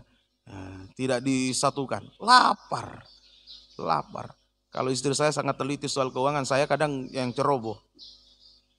Biasa saya sudah belanja untuk pembangunan dan sebagainya, lupa apa saja yang dibelanja, berapa semua. Nah, istri kan mau tulis, mau ketahui pengeluaran berapa, dia tanya apa saja dibeli. Kemarin uangnya masih begini, kok tinggal segini? Iya, sudah beli ini. Kenapa banyak sekali habis? Sudah lupa, ada yang kecil-kecil yang tidak yang saya sudah lupa beli apa saja yang kecil-kecil. Makanya kelihatan banyak sekali pengeluarannya. Nah, itu harus teliti, tidak boleh sembunyi-sembunyi. Cuma saya bilang sama dia, ya saya tidak pakai sendiri ya. Saya memang tidak teliti soal keuangan, tapi semua saya pakai untuk pekerjaan Tuhan, beli barang ini. Oh iya, tidak bertengkar, tidak. Nah, mari, jangan sembunyi-sembunyi. Dulu sempat saya sembunyi-sembunyi cuma gara-gara beli baju bola. Itu makanya sembunyi-sembunyi bukannya aman, bertengkar malah. Istri saya bilang, kalau mau beli kemeja saya mau kasih, pakai pelayanan. Mau beli dasi silakan untuk pelayanan. Kalau beli baju bola, masa khotbah pakai baju bola? Oh iya, betul juga. Ya cuma karena suka itu seragam bola. Boleh juga kalau harganya cuma 20-30-an. Seragam bola cari yang ori. Ya KW super lah kalau ori 1 jutaan. Ya lumayan harganya, itulah. Kalau ada yang disembunyi-sembunyi, berarti sudah gejala lapar. Gejala lapar. Jangan. Akibatnya ayat 10. Akibatnya ayat yang ke-10. Tetapi Abimelek berkata, apakah juga yang telah kau perbuat ini terjadi terhadap kami? Mudah sekali terjadi. Ulang, apakah juga yang telah kau perbuat ini terhadap kami? Mudah sekali terjadi. Salah seorang dari bangsa ini tidur dengan istrimu, Ya. sehingga dengan demikian engkau mendatangkan kesalahan atas kami. Nah, ini mudah sekali tersandung dan jatuh ke dalam dosa. Itu akibatnya. Jadi kalau sudah ada yang disembunyi-sembunyi, tidak terang-terangan lagi, mudah sekali terjatuh, tersandung dan jatuh ke dalam dosa. Terutama dosa kenajisan. Bisa kena suami, bisa kena istri, bisa anak, bisa orang tua. Bisa. Ini semoga Tuhan tolong kita. Ya, kita perhatikan nikah kita. Kalau kita sampai sekarang ini masih ada di hadapan Tuhan, bisa tetap mempertahankan nikah kita utuh, itu karena kemurahan Tuhan. Kita jaga, jangan lapar, makan firman. Kalau ada gejolak, ada sesuatu terjadi, ayo kembali kepada Tuhan, makan firman. Haknya Tuhan kita perhatikan, jangan sampai hubungan nikah kita terganggu. Semoga kita nikah Ishak ditolong karena dalam dirinya ada rencana Tuhan. Dalam dirinya ada rencana Tuhan. Coba dibaca Kejadian 26. Nikahnya Ishak itu tertolong karena dalam dirinya ada rencana Tuhan. Juga Abraham, nikah Abraham tertolong. Ayat 4, ayat 5. Aku akan membuat banyak keturunanmu seperti bintang di langit. Aku akan memberikan kepada keturunanmu seluruh negeri ini. Dan oleh keturunanmu semua bangsa di bumi akan mendapat berkat. Ini rencana Tuhan kepada Abraham, kepada Ishak. Terus. Karena Abraham telah mendengarkan firmanku dan memelihara kewajibannya kepadaku, yaitu segala perintah, ketetapan dan hukumku. Iya, terima kasih. Ini ada rencana Tuhan. Semoga Tuhan tolong bawa kaitkan hidup kita selalu. Doanya orang tua almarhum, kaitkan kami dalam rencana Allah yang besar, yakni pembangunan tubuh Kristus yang sempurna. Nih, semakin kesini semakin saya mengerti, iya, bukan cuma sekedar doa. Ternyata ini ada kaitannya dengan nikah kita juga. Supaya nikah kita mulus, berhasil jadi mempelai wanita Tuhan, amin. Tidak gagal, tidak kandas, tidak rusak, tidak hancur. Tuhan tolong kita. Sekarang mengapa terjadi kelaparan rohani? Tentu ada penyebabnya. Mengapa terjadi kelaparan rohani, kelaparan firman? Mengapa? Yang pertama dari pihak gembala. Dalam penggembalaan tidak ada makanan rohani yang sehat, yang melimpah, karena gembala kurang bergumul. Itu dari gembala, karena kurang bergumul. Atau malah tidak bergumul. Sebab sibuk dengan perkara-perkara yang jasmani. Sibuk. Dulu saya sempat pelihara ini, pelihara itu. Ya, Pak Ayam ya waktu itu. Pelihara ayam. Ya, pelihara. Ya, cuma sekedar iseng-iseng saja. Tapi lama-lama kok terlalu sibuk urus itu ya. Sampai sibuk urus hati. Jangan apa baku tak salah dengan tetangga. Nah, sudah kalau gitu saya bilang sama Mama Hengki bawa itu ayam pelihara itu di rumah. Nah, itu sudah besar-besar diakui sama tetangga, manuku setu, anuku ya, iya, timamu. Lihat mana lagi ayam jantan putih ya? Oh, so diambil orang. Sudah. Satu ketika mau potong ayam. Besoknya mau bakti di sini. Jadi saya bilang sama Hengki, ayo orang tangkap ayam malam-malam. Begitu tangkap, lepas satu. Sama-sama ayamnya warna putih lepas. Saya lihat ada di pohon.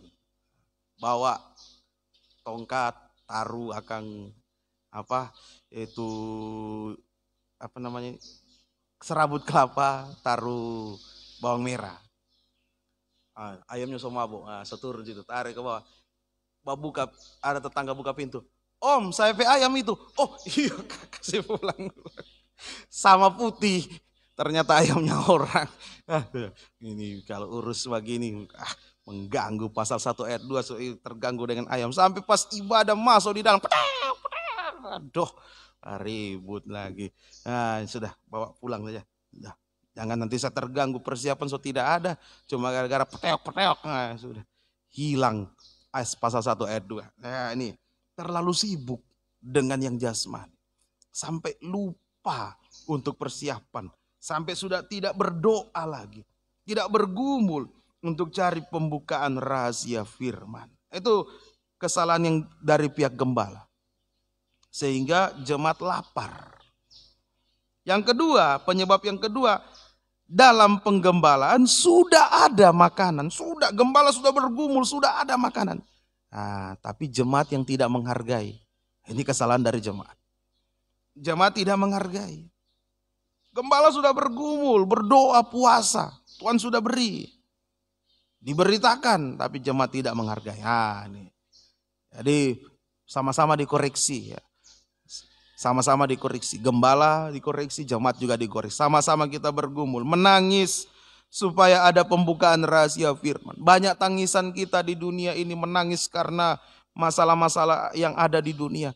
Dan biarlah kita rubah sekarang tangisan kita, menangis supaya ada pembukaan rahasia firman. Kalau ada pembukaan rahasia firman, pasti ada pembukaan pintu-pintu yang tertutup bagi kita di dunia ini. Amin. Tangisan-tangisan secara jasmani dihapus oleh Tuhan. Wahyu pasal 5. Wahyu pasal 5. Ini yang kita perhatikan. Saya sebagai gembala, jemaat, semua kita banyak menangis sekarang. Menangis supaya ada pembukaan rahasia firman. Ayat yang keempat. Wahyu 5. Ayat yang keempat. Maka menangislah aku dengan amat sedihnya. Bukan cuma menangis biasa, menangis dengan amat sedih, bergumul sungguh-sungguh karena tidak ada seorang pun yang dianggap layak untuk membuka gulungan kitab itu ataupun melihat sebelah dalamnya. Ini tangisan Yohanes. Karena melihat tidak ada yang bisa membuka rahasia firman. Jadi dia menangis, hanya Tuhan yang bisa membuka. Ayat yang kelima tambah, hanya Tuhan yang bisa membuka rahasia firman. Ayat 5. Lalu berkatalah seorang dari tua-tua itu kepadaku, janganlah engkau menangis. Sesungguhnya singa dari suku Yehuda, yaitu tunas Daud, Yesus telah menang sehingga ia dapat membuka gulungan kitab itu dan membuka ketujuh meterainya. Mari. Kalau kita lihat Alkitab atau kitab, gulungan kitab itu yang diinginkan oleh Yohanes melihat rahasia sebelah dalam. Gulungan kitab itu, kitab yang tergulung itu yang dirindukan oleh Yohanes untuk dapat melihat sebelah dalamnya. Itu menunjukkan rahasia nikah. Sebelah dalam itu rahasia nikah. Ya, pembukaan rahasia firman mau membawa kita masuk pada nikah yang rohani, nikah yang sempurna. Nikah Kristus dan jemaat. Nah, itu yang kita tangisi sekarang. Bergumul, menangis. Mungkin ada masalah nikah, buah nikah. Banyak tangisan menghadapi masalah nikah, buah nikah. Nah, sekarang coba rubah. Menangis supaya kita bisa mendapatkan pembukaan rahasia firman. Menangis supaya gembala dibukakan rahasia firman. Menangis supaya kita bisa menikmati pembukaan rahasia firman. Kalau rahasia nikah Kristus dan jemaat Tuhan sudah buka, maka nikah jasmani kita itu sangat mampu untuk Tuhan atasi. Tuhan tolong, amin.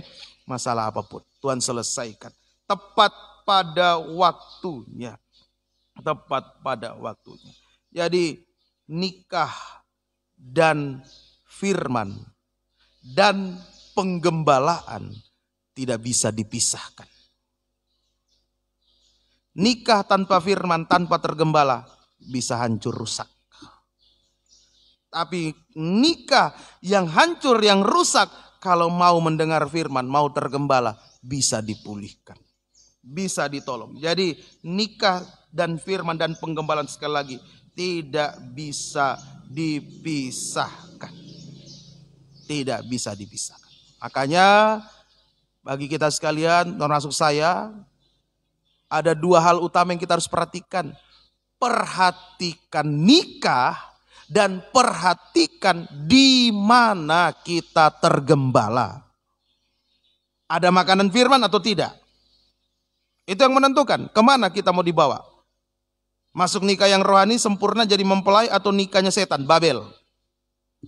Jadi perhatikan nikah kita dan perhatikan di mana kita tergembala. Jangan sembarang. Jangan asal tergembala. Jangan asal tergembala. Kalau Bapak Ibu menyatakan diri untuk digembalakan oleh saya, sudah jadi tanggung jawab saya, ada di pundak saya untuk terus mendoakan nikah, buah nikah sidang jemaat. Jangan sampai hancur, tapi bisa mencapai nikah yang sempurna, nikah yang rohani. Ya, ini mari semoga kita bisa mengerti. Jadi jangan juga tutup sumbat mulut saya untuk menyuarakan firman, untuk mengoreksi nikah. Sebab itu sudah tanggung jawab saya sebagai gembala. Nikah saya, nikah sidang jemaat, nikah anak-anak Tuhan yang ada itu untuk dibawa menjadi nikah yang sempurna, nikah yang rohani. Oh, semoga kita bisa menjadi sekali lagi kelaparan itu mengganggu nikah. Jangan jadi pelaut yang menggunakan kapal hanya untuk memperkaya diri. Tapi gunakan kapal mendatangkan makanan dari jauh, dari negeri jauh. Amin. Kapal itu adalah sarana yang Tuhan berikan kepada kita. Sarana prasarana yang Tuhan berikan, berkat-berkat yang Tuhan sudah berikan kepada kita. Gunakan itu bukan untuk memuaskan diri, memperkaya diri, bukan. Tapi untuk mendatangkan makanan dari negeri jauh. Untuk mendengarkan firman, pengajaran yang benar. Dengarkan firman, pengajaran benar. Semoga kita bisa mengerti. Di dalam kitab Amos, kalau sekarang makanan dari negeri jauh kita tidak tanggapi, kita tidak hargai, suatu saat Tuhan akan bangkitkan ingatan kita akan firman, tapi kita sudah tidak bisa makan lagi. Coba ya, kita baca di dalam Amos pasal 2, Amos pasal 2, kita baca ayatnya yang ke-12, kemudian ayat yang ke-13. Tetapi kamu memberi orang nazir minum anggur dan memerintahkan kepada para nabi, jangan kamu bernubuat. Nah, ayat 12 ini tidak menghargai firman. Tidak menghargai, sementara ada firman melimpah, jangan bernubuat. Tidak usah sampaikan firman, jangan yang keras-keras, tidak usah. Tidak mau menulikan telinganya. Nah, ayat 13. Sesungguhnya aku akan mengguncangkan tempat kamu berpijak, seperti guncangan kereta yang syarat dengan berkas gandum. Nah, ayat 13. Tuhan akan ingatkan kita, akan ingatkan orang yang tidak memperhatikan firman, yang tidak menghargai firman. Tuhan ingatkan, dulu ada firman melimpah, kamu tolak. Tuhan ingatkan, dan kita baru mau cari sudah tidak bisa. Terlambat, yang ada hanya hukuman. Ayat 14 dan sampai ayat 16 hanya hukuman. Baru ingat, oh iya dulu firman ada disampaikan begitu melimpah. Ada hamba Tuhan yang datang dengan muatan firman yang melimpah, tapi tidak mau dihargai, tidak ditanggapi. Baru mau cari sudah terlambat. Yang ada hanya hukuman. Ayat 14 sampai 16. Yang ada hanya hukuman demi hukuman. Orang cepat tidak mungkin lagi melarikan diri. Nah, sudah tidak bisa lari dari hukuman Tuhan. Orang kuat tidak dapat menggunakan kekuatannya. Mau andalkan apa? Kapal, kekayaan untuk menghadapi hukuman, tidak bisa. Dan pahlawan tidak dapat melarikan diri. Pemegang panah tidak dapat bertahan. Orang yang cepat kaki tidak akan terluput. Dan penunggang kuda tidak dapat meluputkan diri. Juga orang yang berhati berani di antara para pahlawan akan melarikan diri dengan telanjang pada hari itu. Demikianlah firman Tuhan. Sudah. Hanya hukuman. Ini yang kita jaga. Jangan terjadi dalam diri kita. Ayo sekali lagi, kapal itu berkat Tuhan. Gunakan untuk cari firman. Kumpul firman sebanyak-banyaknya. Kumpulkan firman sebanyak-banyaknya. Supaya kita tidak masuk pada kelaparan rohani yang dahsyat ini. Nah, begitu nanti Tuhan sudah ingatkan, Tuhan setel hati ya, cari firman. Sudah tidak ada lagi. Tuhan sudah ingatkan, dulu ada. Ada hamba Tuhan almarhum bawa firman, kamu tidak hargai. Ada hamba Tuhan yang lain datang bawa firman, kamu tidak hargai. Sekarang baru mau cari firman, terlambat. Ya. Mau lari kemana kalau hukuman itu sudah jatuhkan? Tidak bisa. Sudah tidak bisa meluputkan diri. Tuhan tolong kita sekalian. Puji Tuhan. Puji Tuhan. Nah, jika kita dan nikah kita boleh bisa tergembala sungguh-sungguh pada dalam binaan firman pengajaran benar. Kita paham dalam diri kita ada rencana Tuhan, yakni mau membawa kita menjadi mempelai wanita Tuhan. Nah, Tuhan akan memakai orang lain, bahkan orang yang belum bertobat untuk menjaga nikah kita. Nah, ini luar biasanya Tuhan. Jadi Tuhan pakai orang lain yang bahkan yang belum bertobat untuk menjaga nikah kita supaya nikah kita tetap utuh, tidak rusak. Coba kita baca. Kejadian 26 ayat 11. Kejadian 26 ayat 11. Tuhan pakai Abimelek, Raja Gerar, Raja Filistin, Raja kafir, tidak bertobat untuk menjaga nikahnya Ishak. Ayat 11. Lalu Abimelek memberi perintah kepada seluruh bangsa itu. Siapa yang mengganggu orang ini atau istrinya, pastilah ia akan dihukum mati. Ini cara Tuhan luar biasa. Nikah kita Tuhan jaga, Tuhan kawal, dan Tuhan pakai orang-orang di luar yang sebenarnya tidak mengerti firman. Itu dipakai oleh Tuhan. Mari. Tapi sebaliknya kalau kita tidak tergembala, kita tidak membawa nikah kita dalam rencana Tuhan, orang-orang di luar itu yang akan cepat merusak nikah kita, menghancurkan nikah kita. Nah, ini luar biasa cara Tuhan. Saya baca ini, oh iya luar biasa. Abimelek, orang tidak bertobat, menjaga nikahnya Ishak. Ini jadi betul-betul, bagaimana mau disampaikan, diutarakan dengan kata-kata. Kasihnya Tuhan kepada kita, kepada nikah rumah tangga kita. Kalau mau tergembala, mau masuk di dalam rencana Allah, berarti tidak ada orang yang bisa mengganggu-gugat nikah kita. Tidak ada yang bisa ganggu-gugat. Sampai orang-orang di luar pun yang tidak bertobat Tuhan pakai jaga, mengawal nikah kita. Pemerintah dipakai, semua dipakai oleh Tuhan. Ada Abimelek di luar yang dipakai oleh Tuhan. Kalau nikah kita ada dalam rencana Tuhan. Amin. Tuhan tolong kita sekalian. Mari jangan masuk di dalam kelaparan rohani. Jangan jadi pelaut yang menggunakan kapal hanya untuk memperkaya diri.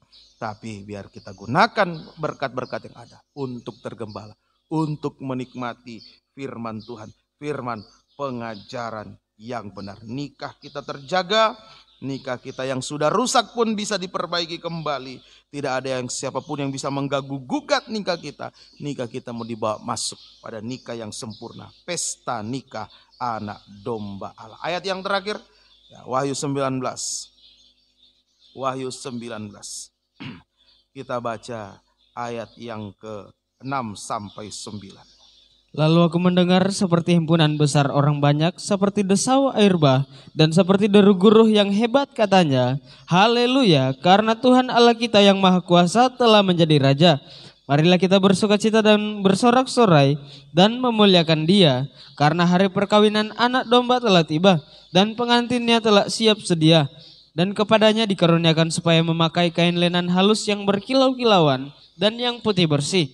Lenan halus itu adalah perbuatan-perbuatan yang benar dari orang-orang kudus. Lalu ia berkata kepadaku, tuliskanlah, berbahagialah mereka yang diundang ke perjamuan kawin anak domba. Katanya lagi kepadaku, perkataan ini adalah benar, perkataan-perkataan dari Allah. Iya, terima kasih ya. Ini rencana Tuhan yang besar. Nikah kita dibawa masuk pada nikah yang sempurna. Kalau nikah kita terkawal, berarti hidup kita secara keseluruhan ada di dalam rencana Tuhan. Dan Tuhan pasti akan selalu memberikan yang terbaik. Rencana Tuhan itu rencana damai sejahtera, bukan kecelakaan. Nikah kita aman, hidup kita ekonomi, semua Tuhan pasti jaga, Tuhan pasti kawal, Tuhan pasti pelihara, Tuhan lindungi kita sekalian. Tuhan Yesus memberkati kita. Kita mau datang kepada Tuhan, ya, kita mau datang kepada Tuhan, bawa nikah dalam rencana Tuhan untuk masuk dalam menjadi mempelai wanita Tuhan, pesta nikah anak domba Allah. Kita bangkit berdiri, kita menyanyikan Pesalo nomor 1. Berbahagialah yang dipanggil pada pesta kawin anak domba. F. Berbahagialah yang dipanggil pada pesta kawin anak domba. Berbahagialah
besar, terimalah kuasa penyuciannya, haleluya. Terimalah kuasa penyuciannya, kau kan bahagia.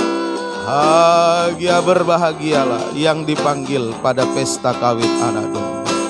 Berbahagia, haleluya, yang dipanggil pada pesta kawin anak domba. Berbahagialah yang dipanggil pada jamuan malam anak domba. Inilah firman Allah yang benar. Inilah firman Allah yang benar. Haleluya. Mulia dan besar, ku merindu untuk dijadikan.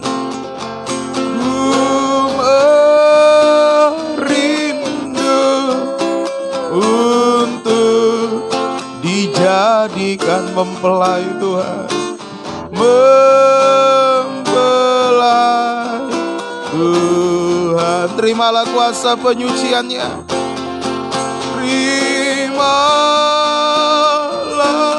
terimalah penyucian firman.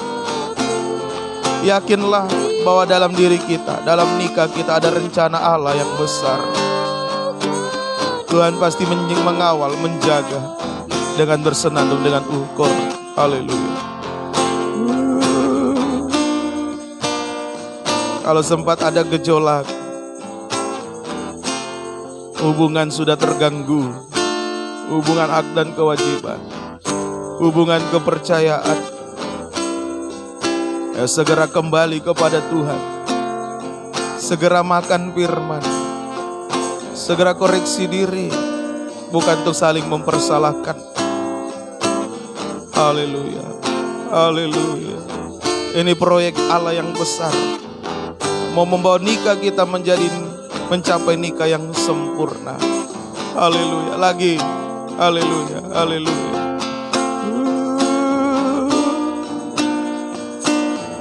Sampai Tuhan bisa memakai orang-orang di luar untuk mengawal, menjaga nikah kita. Haleluya.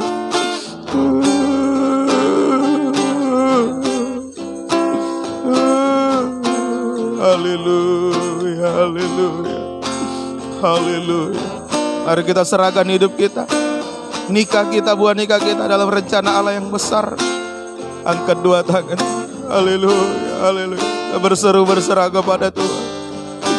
Haleluya, haleluya, haleluya. Sembah Dia, haleluya, haleluya. Haleluya, haleluya. Haleluya, haleluya. Haleluya. Lakukan dulu kewajiban kita, maka kita akan mendapatkan hak sepenuh dalam nikah. Haleluya, haleluya. Haleluya, haleluya, haleluya. Glory bagimu Tuhan. Haleluya. Haleluya, haleluya. Haleluya. Ampuni kami sebagai suami-suami, sebagai istri, sebagai anak orang tua yang masih kurang melakukan firman-Mu. Ampuni. Haleluya, haleluya, haleluya. Haleluya, haleluya. Haleluya, haleluya. Biar kami selalu mau menikmati firman-Mu, mau makan firman. Haleluya, haleluya. Haleluya, haleluya. Haleluya, haleluya. Semua demi nikah, buah nikah kami Tuhan. Ya, kami bisa tergembala demi nikah kami, ini buah nikah kami. Haleluya. Haleluya, haleluya, haleluya, haleluya. Haleluya, haleluya. Terima kasih Tuhan. Oh, terima kasih Tuhan. Haleluya, haleluya. Engkau baik. Haleluya, haleluya. Terima kasih, terima kasih. Terpuji nama-Mu. Ada pemulihan, ada pemulihan. Nikah-nikah dipulihkan. Terima kasih Tuhan. Terpuji nama-Mu. Turunkan tangan. Terima kasih. Terima kasih Tuhan. Terima kasih buat firman-Mu. Terima kasih kami masih diberikan kesempatan untuk mengumpulkan firman sebanyak-banyaknya. Untuk kami tidak masuk di dalam kelaparan rohani yang hebat yang akan melanda dunia ini Tuhan. Terima kasih Tuhan. Kami serahkan nikah kami, buah nikah kami dalam tangan kasih-Mu. Tuhan tolong satukan nikah, buah nikah kami dalam satu firman pengajaran benar. Tidak ada kebahagiaan yang lebih besar daripada kebahagiaan nikah yang satu di hadapan Tuhan. Terima kasih, ini menjadi kerinduan kami. Ini yang menjadi permohonan kami. Tuhan mendengar semuanya. Terima kasih Tuhan. Terima kasih. Terpuji nama-Mu. Tetapkan firman dalam kami semua. Hamba-Mu terbatas dalam berkata-kata. Biar Roh Kudus akan berikan kepengertian lebih lanjut menjelaskan firman dalam kehidupan kami semua. Dan memampukan kami untuk bisa melakukan firman-Mu Tuhan. Terima kasih Tuhan. Di dalam nama Tuhan Yesus Kristus kami berdoa dan mengucap syukur. Haleluya. Amin. Haleluya. Kita membawa korban persembahan kita kepada Tuhan. Satu kota tanpa malam. G. Satu kota tanpa malam di Yerusalem baru, di rumah Bapa Maha Mulia. Aku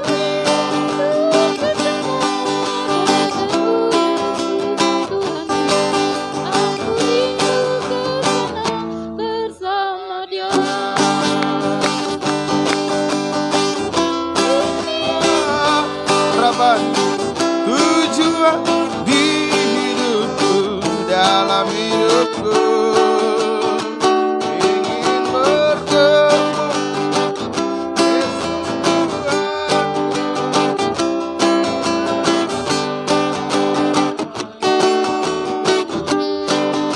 Satu kota tanpa malam, satu kota tanpa malam di Yerusalem baru,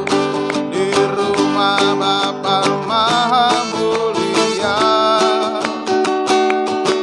Aku rindu ke sana bertemu Yesus Tuhan.